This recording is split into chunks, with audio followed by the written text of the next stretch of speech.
reasons for me why I'm in the Sandestin Golf and Beach Resort. And we're going to check out the things to do, the sights and sounds, the do's and don'ts, and kind of my experience at Sandestin on Tom Was Here. This is Robert Stack, and when I'm not solving mysteries, I'm watching Tom Was Here.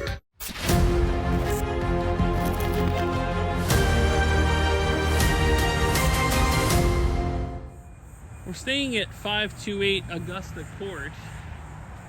It's this little ditty right here. You can see the golf cart I was tooling around in earlier. Nice little golf cart. Really, really cool. It is the way to travel around here, for sure. But now that mostly the house is empty, I don't know if it's completely empty. Welcome in our house. Now, to be fair, this is the last day, so we are lived in a little bit, but this is what we're dealing with here. Nice seats, nice TV on the wall.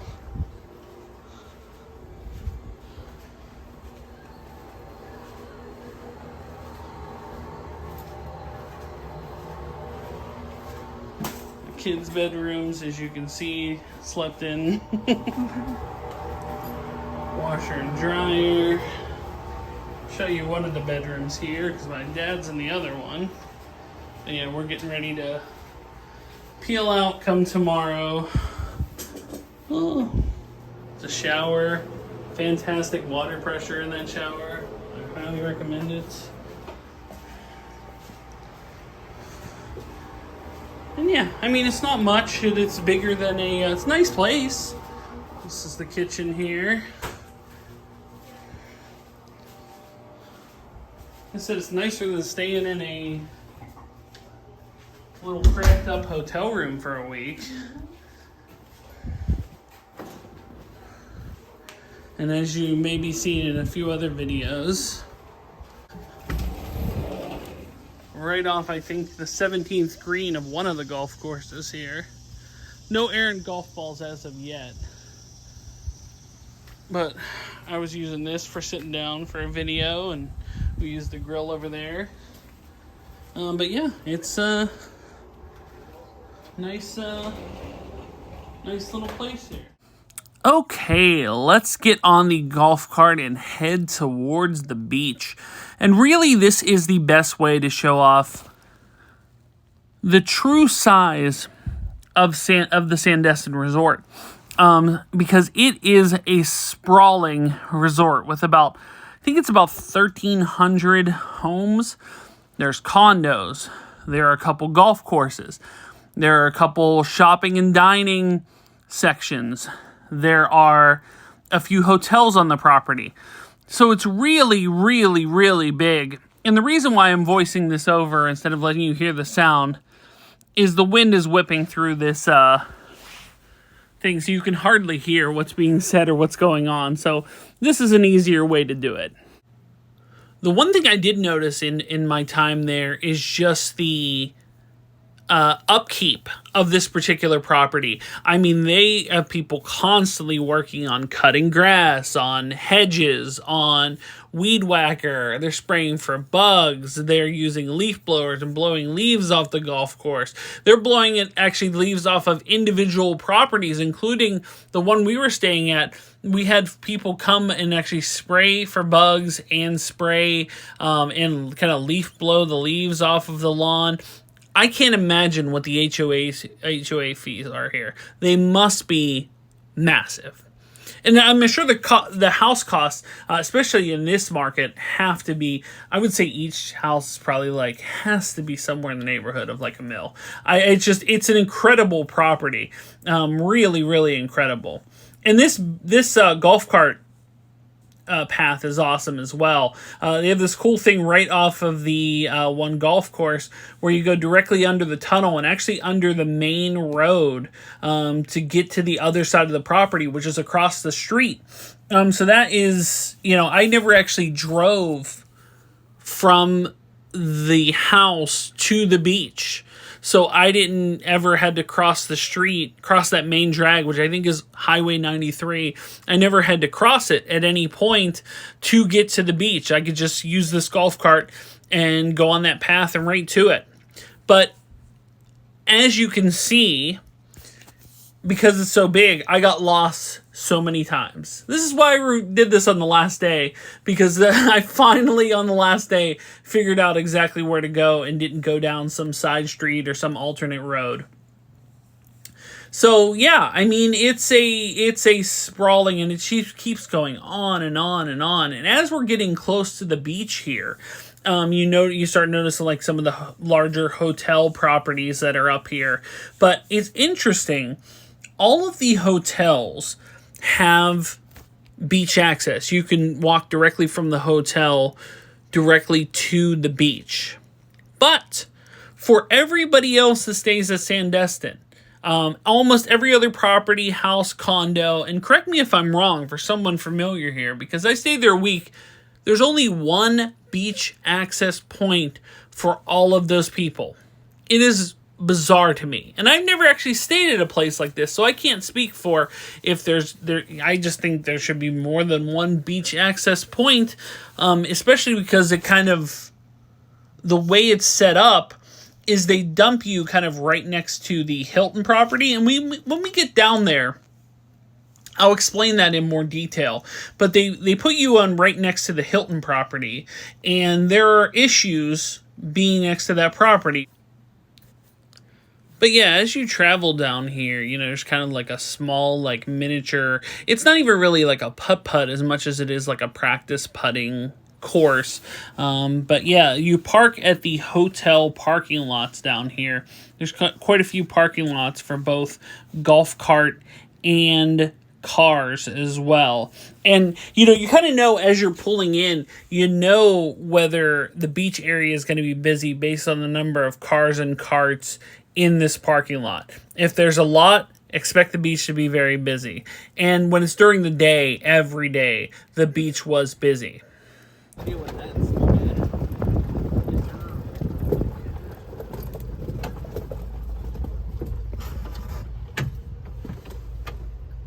Like a glove.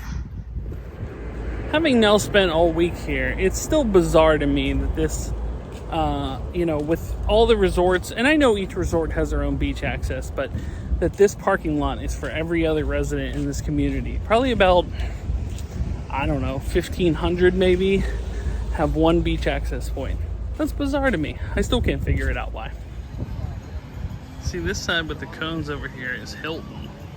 And so Hilton, basically, guests own that part of the beach. As you can see, only Hilton hotel guests admitted past this point. So they own this part of the beach, apparently. So then this is the part of the beach, how it looks in the daytime. And if you want to go to if you want your beach vacation to be an Avengers opening night premiere, then sure. You can have that, but there's a reason why we go down to the beach later in the afternoon, and this is exactly why. After 5 o'clock, it's not nearly as busy.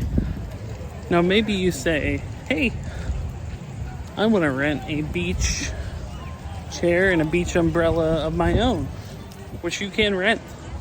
All of these are rented beach chairs and umbrellas. Well, that is the cost to do that.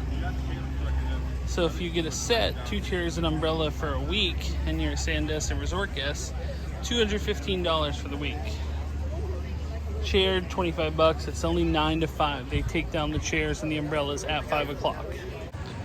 So post 5 o'clock, when chairs and the umbrellas, as far as the eye can see, they all go away.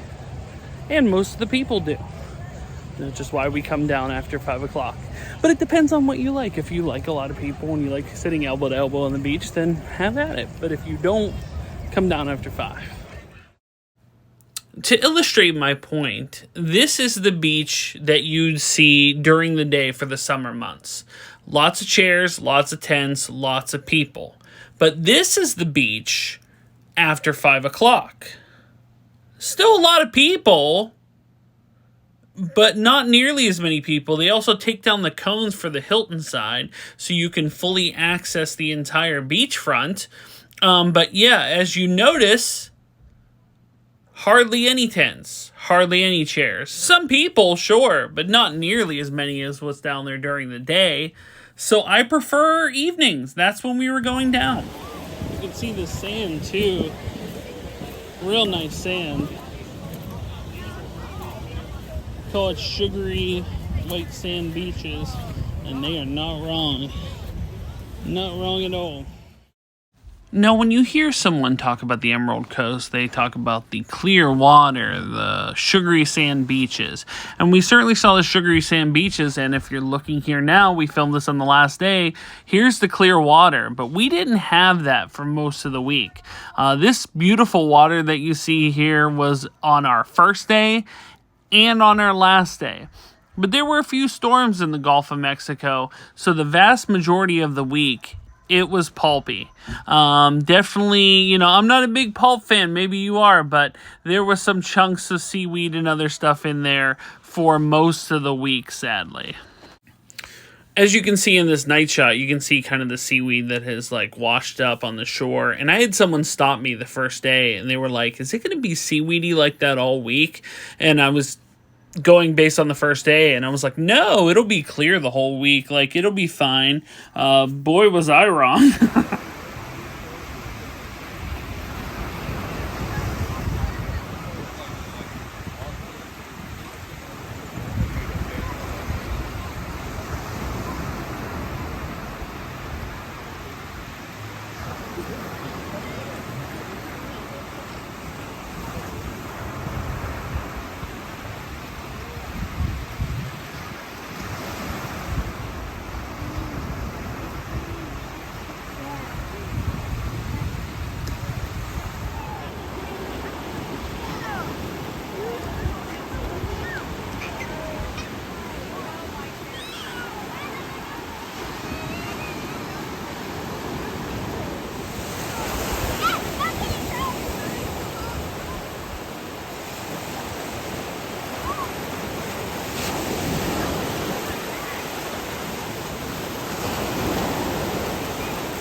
I like night beaching. You may not like night beaching, but there's still a ton of people out here. I mean, it's not just me. There's a boatload of people out here. But it's real nice. Now, there are things to do besides the beach. You can go to Baytown Wharf. As it says, shop, dine, play. A collection of small shops, some restaurants, it has arcade, it has some games. It's a really cool place. I would recommend going during the day because it's not nearly as busy as it is in the evening. And if you're going to the beach at night, you go during the day. Most people go to the beach at day and they go here at night. So it works out. But that would be my recommendation.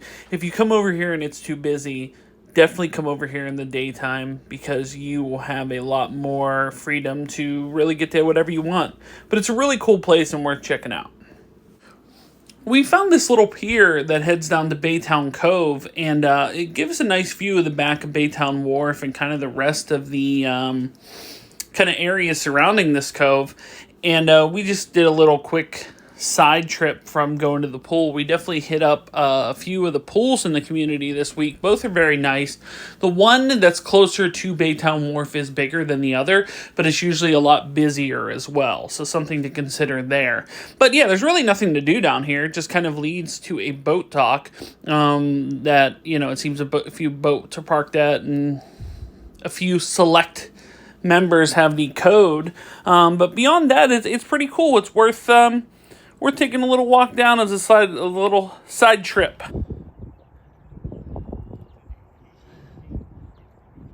Yes. Yachts, more yachts. Yeah, fancy times. Very fancy.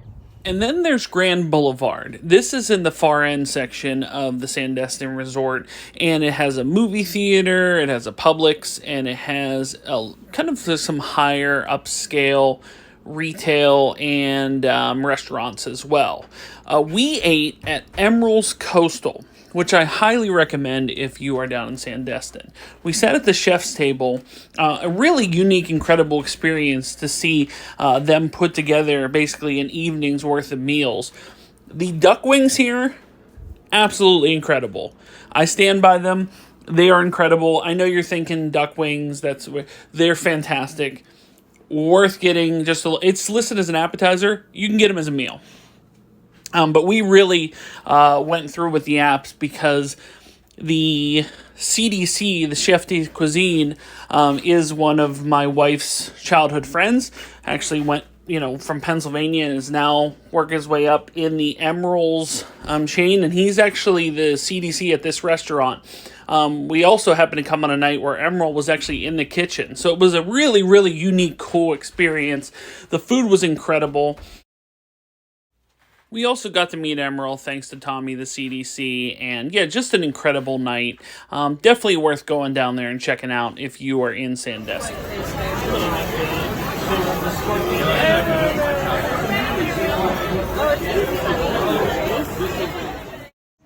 One place you shouldn't visit at Sandestin is Josephine Island. This is actually next to the Baytown Wharf, and it's listed as kind of a island with different hiking trails, walking trails, has some playgrounds on it. Clearly, this is the land that time forgot. It's seen some better days, let's put it that way. I don't think it's been upkept in quite a few years. You can see there's the bridge, there's kind of pieces coming out from under the bridge. It's pretty rough over there. Now, in the sense that if you'd want an island that away from people that you could just, hike around, that's fine. But that would be the extent that I would let this go. It's not worth your time. Hey, I finally found a beach in Sandestin with nobody on it.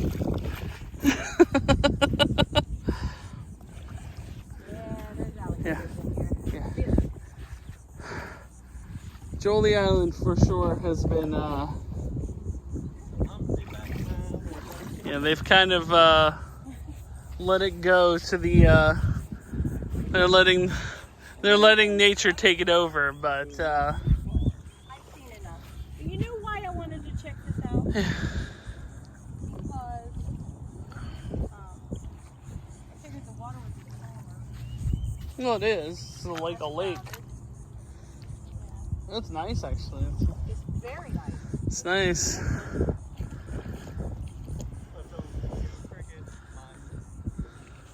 Jolie Island might sound fun in the Sandestin brochure, but it's a skip. I'm sure maybe at one point it was pretty nice, but basically they've let it it is a preserve for birds and a few other things, but for the most part, this is one you can skip unless you want to be alone and you like. Don't they call this alligator alley? Not, I haven't seen one yet, but the day is young and ripe with possibility. Well, that's it for Sandestin. Incredible community. The house we stayed in was awesome. The beach is fantastic when it's much less busier at night. Love the Baytown Wharf and Grand Boulevard. Really cool places. And there's a lot to see and do here. Worth checking out if you're in the Emerald Coast, especially near the Miramar Beach area for a family vacation. We had a great time here. It was awesome. Well, that'll do it for the Sandestin Golf and Beach Resort. Guys, thanks so much for watching. If you are new here, make sure to like, share, and subscribe. If you'd like to support me on Patreon like John Bailey did, you can do so. Link is in the description below. If you'd like to buy a t-shirt, a Tomwashere t-shirt, you can do so at Spreadshirt, as well as links to my eBay store, Facebook page, Instagram, Clubhouse, and the Pennsylvania Autograph Collectors Association. Links are in the description below. When it comes to Sandestin, I can officially say that my name is Solomon. I was here. Thanks for watching, like, and subscribe. Bye, everyone.